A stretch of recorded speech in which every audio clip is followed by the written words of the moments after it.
प्रथम विश्व युद्ध के कारण। जय हिंद, नमस्कार, welcome back to PS study YouTube channel. साथियों, हम बात करेंगे इस वीडियो में प्रथम विश्व युद्ध के क्या कारण थे। तो चलिए देखते हैं। सभी एग्जाम में पूछा जाता है, जिन भी एग्जाम में वर्ल्ड हिस्ट्री से क्वेश्चन आते हैं, बहुत ही इंपॉर्टेंट क्लास होने वाली है। अदरवाइज अगर आप एग्ज़ाम भी नहीं देते हैं तब भी आपकी नॉलेज के लिए ये बहुत ज़रूरी है जानना कि प्रथम विश्व युद्ध के क्या कारण थे। चलिए स्टार्ट करते हैं। प्रथम विश्व युद्ध के अनेकों प्रथम विश्व युद्ध के अनेकों प्रत्यक्ष व अप्रत्यक्ष कारण से थे, जिनमें से कुछ प्रमुख थे। कौन कौन से प्रमुख थे? कुछ तो प्रत्यक्ष कारण थे यानी डायरेक्ट, और कुछ इनडायरेक्ट। पहला था यूरोपीय कूटनीतिक व्यवस्था। यूरोप की कूटनीतिक व्यवस्था सबसे बड़ा कारण थी। दूसरा है त्रिवर्गीय संधि यानी ट्रिपल अलायंस। क्या था ये triple alliance? Germany, Austria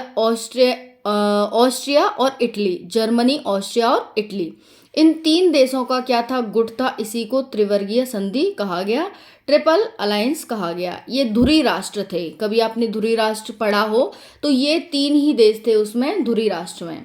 next है मित्र राष्ट्र। त्रिवर्गीय मैत्री संधि 1909 में हुई थी, ये 1882 में हुई थी। किस किस के बीच? इंग्लैंड, फ्रांस और रशिया के बीच। ठीक है जी।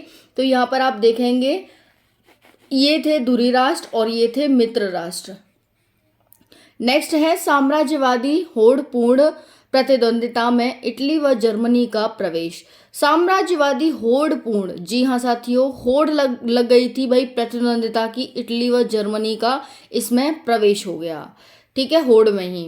विकृत राष्ट्रवाद। विकृत राष्ट्रवाद क्या था? आधुनिक यूरोप में राष्ट्रवाद का उदय हो रहा था, नव राष्ट्रवाद आ रहा था। ये भी एक सबसे बड़ा कारण था, यानी नए नए राष्ट्रों का उदय हो रहा था। और आपको पता ही है, नई नवेली दुल्हन कितनी इतराती है ना, हर एक के इतना स्टाइल मारती है, सब कुछ करती है। तो वैसे ही नए नए राष्ट्र थे, सोचा भाई करने लगे ज़्यादा स्टाइलपंथी, तो वो है।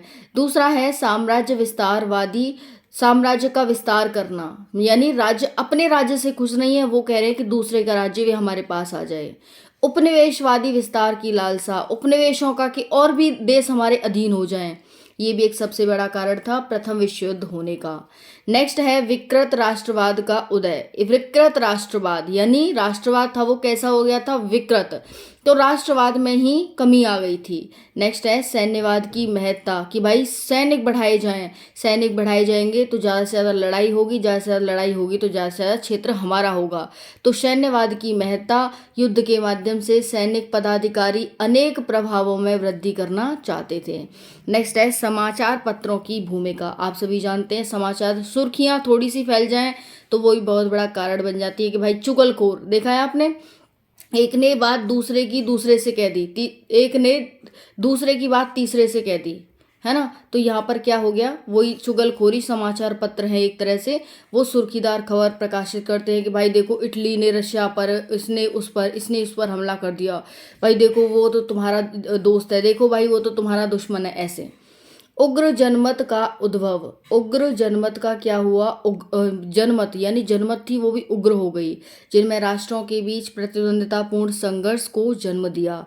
नेक्स्ट है मार्क्सवादी विचार। मार्क्सवादी विचार क्या था? हथियार कंपनियों ने लाभ के लालच में युद्ध संबंधी वातावरण का निर्माण किया।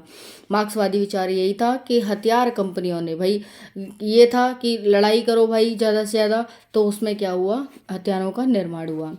फ्रांस की बदले की भावना। फ्रांस बदले की भावना अपना था कि भाई मैं बदला लूं। तो 1870 में जर्मनी के द्वारा फ्रांसीसी क्षेत्र अल्सास व लोरेंस पर का हस्तगत किया जाना, फ्रांस का इसे राष्ट्रीय अपमान समझा जाना और अपने क्षेत्रों को पुनः प्राप्त करने की लालसा। नेक्स्ट है अंतर्राष्ट्रीय अराजकता। अंतर्राष्ट्रीय अराजकता क्या थी? कि संधियों के माध्यम से मित्रों का निर्माण होना। संधि कर ली भाई, आजा देख तू मेरे साथ आजा, अगर किसी ने तुझ पे हमला किया तो देख मैं तेरे साथ लड़ूंगा, है ना। तो इस तरह से संधियां हुई और इसके माध्यम से मित्रों का निर्माण हुआ। मित्रों के विरुद्ध भी गुप्त संधियों किया जाना। अब मित्रों के विरुद्ध भी, भाई सामने से तो मित्र है लेकिन पीछे से पूरा दुश्मन है, एक नंबर का। नेक्स्ट है मित्र व शत्रु के बीच में विभेद का न रह जाना। मित्र और शत्रु के बीच कोई विभेद नहीं, पता ही नहीं चल रहा कौन मित्र है कौन शत्रु, क्योंकि मित्र के पीछे तो वो शत्रु ही है, मुंह पे तो मित्र है, सामने मित्र है, लेकिन पीछे से वो शत्रु ही है। तो मित्र व शत्रु के बीच में विभेद न रह जाना तथा मात्र अवसरवाद के आधार पर देशों का बहिष्कार करना। ठीक है। नेक्स्ट है बाल्कन यानी पूर्वी यूरोप क्षेत्र की जटिलता। जो बाल्कन क्षेत्र था उसकी जटिलता थी कि पूर्वी यूरोप में सर्बिया क्षेत्र में एवं सर्व आंदोलन का उठना, जिससे रूस का संरक्षण प्राप्त होना। तो रूस का संरक्षण प्राप्त हो गया भाई बाल्कन क्षेत्र का। तो ये सारे कारण थे। नेक्स्ट भी हैं कुछ तात्कालिक कारण। तो तात्कालिक कारण यहाँ पर देख लो भाई, क्या है, बोस्निया कांड। ऑस्ट्रेलिया के युवराज फर्डिनेंड का उसकी मंगेतर की सर्बिया में हत्या कर दी गई लोगों के द्वारा। तो ये सबसे बड़ा कारण था। ठीक है। तो हमने जाने कारण, 10 कारण थे।